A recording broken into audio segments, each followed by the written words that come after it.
Hello everyone. Welcome to Java J2E ISC 641 Module 5 JSPs. So in the previous class, I gave you a brief overview of what is meant by Java server pages and how it has basically enhanced the web-based enterprise development. Okay. So in today's class, we will basically see more into the details of the JSP, what all elements can be basically used for the programming concept wise. In the previous class, we saw what are the advantages of JSPs compared to the servlets, and we saw the life cycle of the JSP, which again consists of the init phase, service phase, and the destroy. And we saw that during the translation phase, all the JSPs are converted into servlets, and then only you can basically see the responses generated by the servlets, which are then basically sent as HTTP packets back to the client machines. So now let's have a brief review of what we saw in the previous class. So I was telling in the previous class, this is how exactly a simple JSP looks like. It syntax wise, it has very close resemblance with HTML code, and you can always embed the Java code wherever required by using the scriptlets. The general syntax of the scriptlets is angle bracket percentage followed by any kind of executable Java code. This executable Java code is basically becomes a part of the service method when the translation happens from the JSP to the servlet. I repeat once again. If you see the code of the JSP, it looks like a simple HTML code, and inside that there is some embedding of some kind of Java code. The HTML code basically remains the same. Okay. However, during the translation phase, which is done by the web server, okay, the code which is written within the scriptlets, the code which are written within the scriptlets are picked up and they become a part of the service method. So depending upon whether it is a get method or a post method, the request is coming, the corresponding do get and the two post methods are basically filled with the scriptlet code that you have written as a part in the JSP. So that's what exactly happens during the translation phase. As I said, it any code which is written, okay, in Java in the scriptlets will be converted and put it into the corresponding service method, okay, as a part of the translation phase of the JSP processing. And we have seen that JSPs have the implicit objects. So unlike the servlets or in the core Java programming, you know that we have to create every object and then only we can start using it. Okay. Here the objects are by default made available at runtime by the web server container. For example, request and the response objects, you can start directly using them without further initialization or the object creations. You can start using them. So coming to the JSP elements, the agenda for today's class, the JSP elements, typically we have three main types of JSP elements. The first one are called as the directive elements. So these directives are some kind of JSP elements which give an extra information to the JSP engine to process the code. Okay, these are not finally converted into servlets, okay, or Java code, but these give some additional information using which the JSP engine can further refine and process the data. So here you can see that we have angle bracket percentage at the rate page. So at the rate page, it defines a page dependent attribute, such as if you want session tracking, any kind of error page you want to associate with the current page, all that can become a part of the attribute of the directive tag, okay, percentage at the rate at. For example, you can see here we have the directive tag and the attribute name is given as language. That means now in this current page, whatever code we are going to use is the Java language, and we are trying to import some of the packages, one being java.util and the other one is java.util. IO. So one more you can see here is include.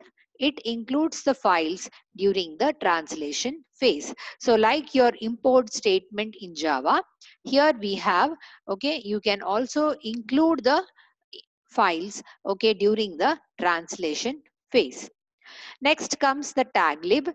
Taglib is used when you have your own custom actions. So when I say custom actions, it means that when you have your own action tags that you have defined, okay, then that you can include it as a part of the taglib. For example, you can see here percentage at the rate taglib followed by the prefix C and the URI, the complete path where the tags are basically maintained. So this is the first important element which is called as the directive tag. So you can understand that whenever there is a percentage and at the rate, you can make out that it's the directive, okay, element that we are basically pointing to.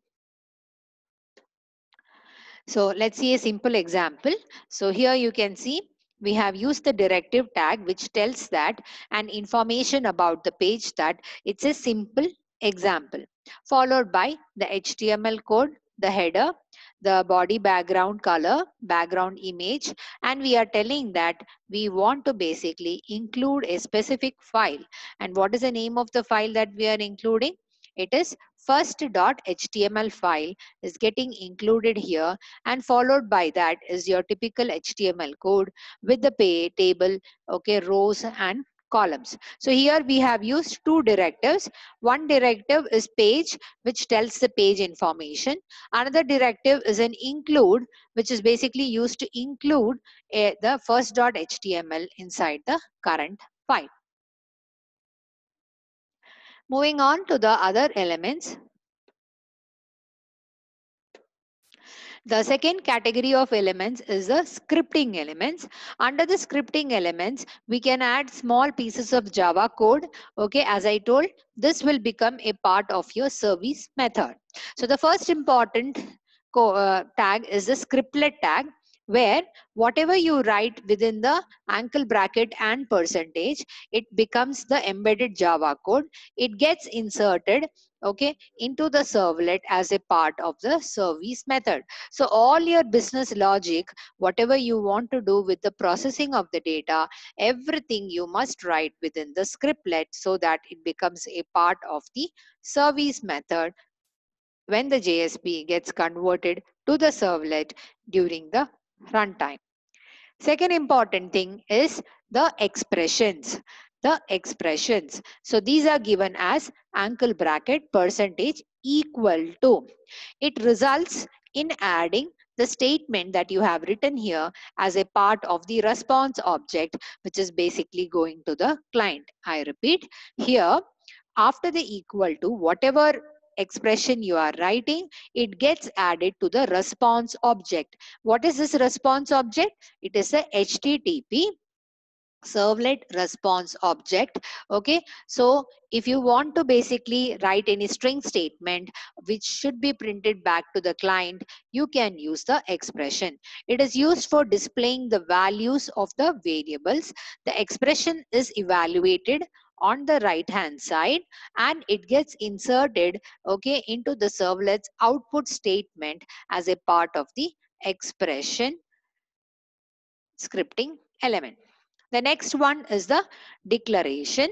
So as a part of the declaration, it is used to declare the instance variables and the methods in the JSP page. It is used to declare the variables and the methods. They are inserted into the body of the servlet class outside of the service method. So if you have any kind of variable initializations or any kind of method declarations, all that you can write by including the declaration tag. So remember, apostrophe here along with the scripting tags will form the declaration. Last but not the least, okay, if you want to write any kind of comment lines in your JSP code, you can use the comment scripting tag.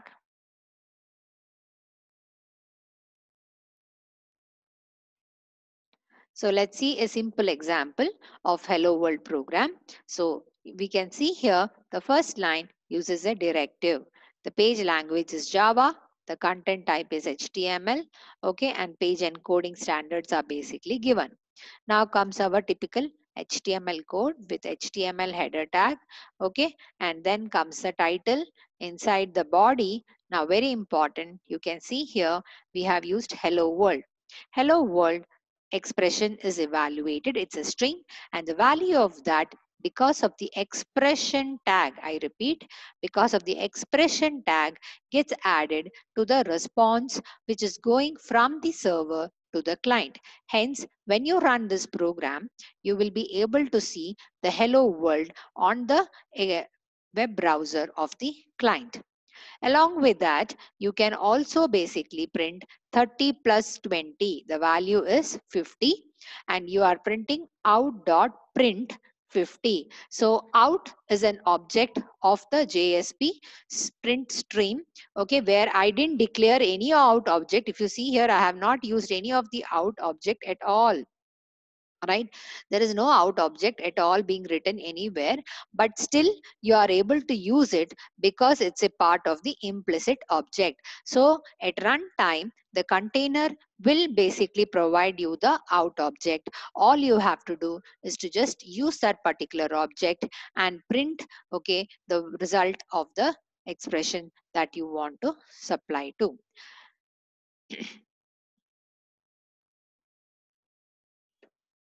So now let's see some more scriptlets. So let's assume that I want to print the hello world, okay, inside a loop. I repeat, I want to print the hello world, okay, 10 times with the in every time in a new line. So to do the same thing with the JSP, let's start with the typical HTML code with the HTML header, okay, followed by the body part. In the body, I have used the scriptlet tag. So inside the scriptlet tag, I write the typical Java code. So you can see here, I have used a for loop. So for I is equal to 1, I less than 10, equal to 10, I plus plus. So this for loop runs 10 times, and inside the body of the for loop, I have basically given out.print, which is hello world with a BR break. So hello world will be printed 10 times, okay, on the browser of the client.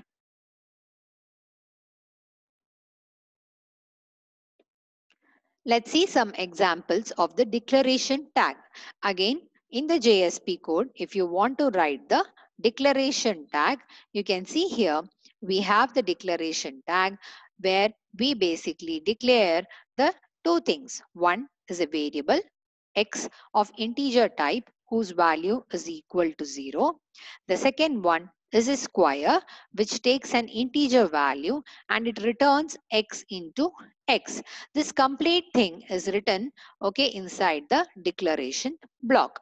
Okay, now when coming down where you have the scriptlets, you can see here we have written out.print of x. So it basically prints the value of x which is equal to 0. Then the value of the square function is given as square of 4. So here exactly you are calling the function. So this looks like a simple Java code. So this will be outside the service method. This will be purely inside the service method. So you can see here square of 4, the 4 value is replaced here with the x. It calculates 4 into 4, which is 16. So you can see the output of this will first basically print 0, and then it will print value of the square function is 16. So that will be the output of this particular program. So I repeat, this is a very simple example of the declaration tag. So if you want to declare any variables, so how in the other programming languages we do, same way we can use here, okay, using the simple Java statements, declare the variables and the functions, but make sure that don't just write it within the HTML tags. You have to write them within the declaration tags. And when you want to invoke them, make sure that you write them within the scriptlets. So let's see one more example. I have here public string say hello. It takes a string and it returns hello followed by that particular name.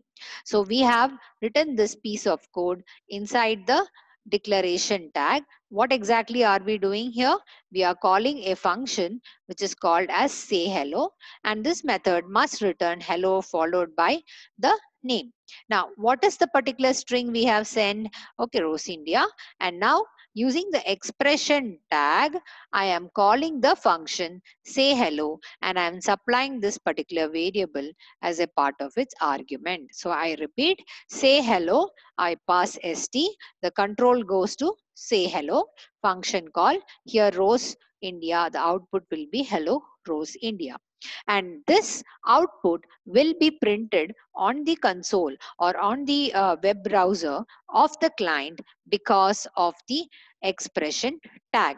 So we know that the expression tag will append that to the response.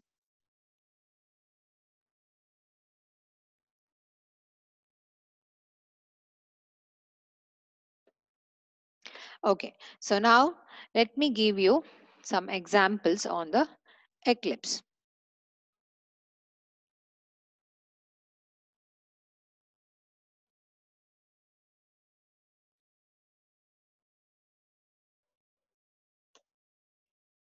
So as I told yesterday, how do we create a project here when we want to work around with the JSPs? The first step that we do is we go to File, Create New. What kind of project are we planning to create? A dynamic web project. Okay. Under the dynamic web project, like with the servlets, when you create it, you have to basically specify, I'm just giving a dummy name, the runtime environment, which is again your Tomcat server or any other server which you are basically using. And apart from that, you have to basically tell where is completely installed. Once that is done, your dynamic web project, which will have the src folder, okay, you will have the web content folder. Inside the web content folder, you will have the meta in folder and the web in folder. Like the other cases, web in folder, you can tell exactly which kind of HTML file or JSP you want this particular project to open up. So the landing page can be, or the welcome page can be a simple HTML page, or you can also specify the JSP page. Now, if you have more than one JSP, then instead of creating the JSP here, like right click, new, JSP. I repeat, you can right click on the web content, okay, and give new JSP. It will create a fresh new JSP file for you. Okay, you can also choose the JSP template that you want and it gets created. If you have multiple JSPs, the best practice is to create a folder called as JSP name and put all your JSPs inside that particular folder. Same way, if you have multiple HTMLs, it is best practice to create a folder called as HTML and put all the HTMLs inside the folder. So here you can see that I have declaration.jsp. So as the previous case, it's a simple scenario to explain the declarations. So I have declared the I variable to be 100 and there is a function which is being declared. Now inside the body, I say hello to all the readers and I include the expression tag. Please observe that it's not mandatory that expression tags should be in the same line or in the different line or any kind of formatting is required. You can write it because the basic baseline of the JSPs are the HTML. Okay, so here it will print saying hello to all the readers, say hello followed by the value called as the reader. So the output of this will be hello reader. Same way, the value of I will be 100. So this will be the output of the declaration.jsp. Next comes expression.jsp.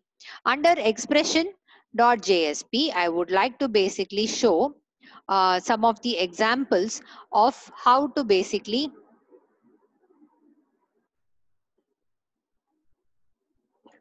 So under expressions.jsp, we will see the code base. So we have a variable called as I, which is having an initial value of 0. In the scriptlet tag, like the normal Java code, I am incrementing the value of I using the auto increment I plus plus, and I print the value. This JSP has been accessed so many times. I number of times the JSP has been accessed.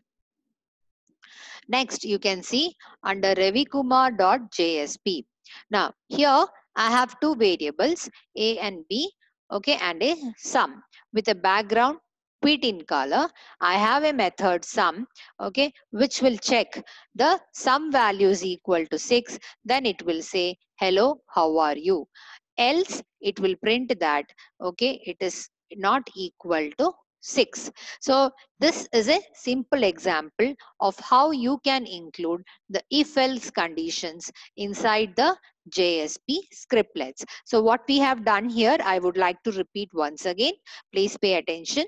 We have A is equal to 1, B is equal to 3, and sum is equal to 0. All the three are basically the declarations. Now, inside the HTML, I have used the scriptlet tag. Under the scriptlet tag, I am saying sum is equal to A plus B. This is from the scriptling tag sum out.print. So of course it will go to my browser's output. Now I'm checking if sum is equal to 6, curly bracket opens. After this, what I'm writing is a simple HTML code. Hello, how are you? Sum value is written, condition is true. After that, the else part is starting. Before that, the closing bracket of the if. In the else part, you can see here, we have written it is not equal to 6. Output of the value is equal to sum. And followed by that, we have the HTML code, and again you have the expression tag.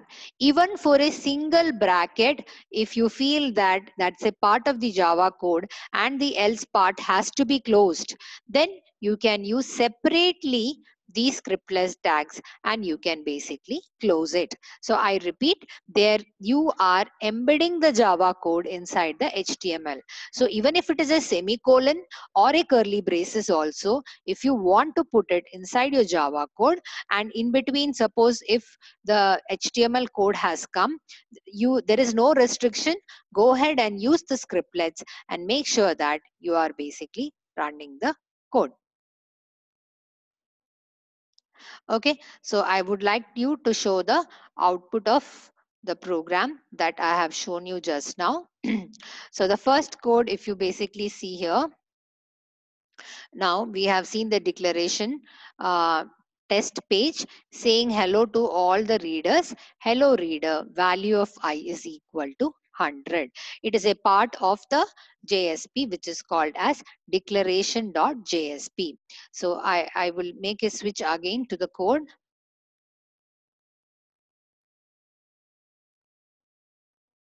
So declaration.jsp, if you see, I have printed declaration test page in H1 header format. After that, I'm calling the method say hello. So it is supposed to print hello followed by the reader. And then the value of I is 100. That should be the output. And that exactly is shown when we basically run the program. Now,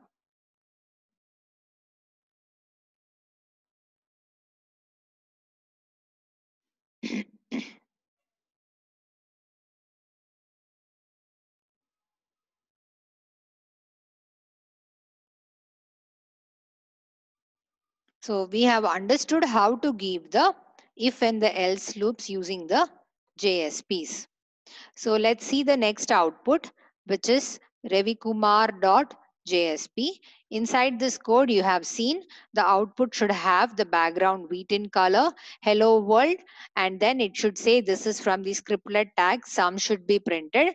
Hello, how are you? Condition, sum value, condition is true. Then it is not, if it is not equal to 6, then it should basically print the else part of it. So let's see the code for the same. So this is how it shows hello world. This is from the scriptlet tag. Sum is 4 and it's not equal to 6. Then it has to print the else part of it and followed by end of the JSP code.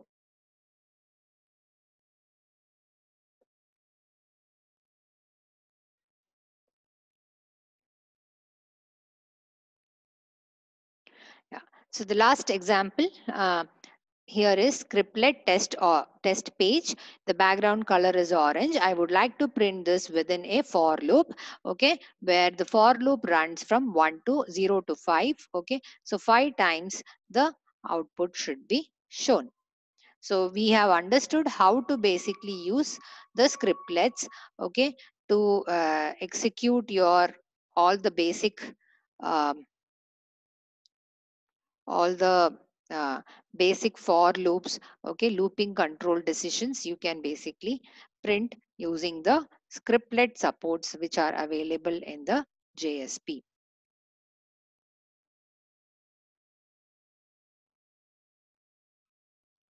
So let me just change it.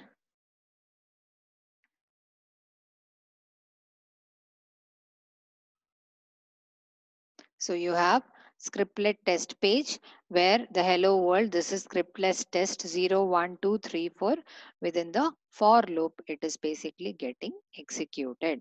Okay, so are you clear with the concept of how to use the scriptlets? So any Java code, if you want to embed, all you have to do is to just write them within the scriptlets. If there is any kind of declarations, then you have to basically put them within the declaration tag. Okay, if there is anything that you want to send back, then you have to include it within the expression tag.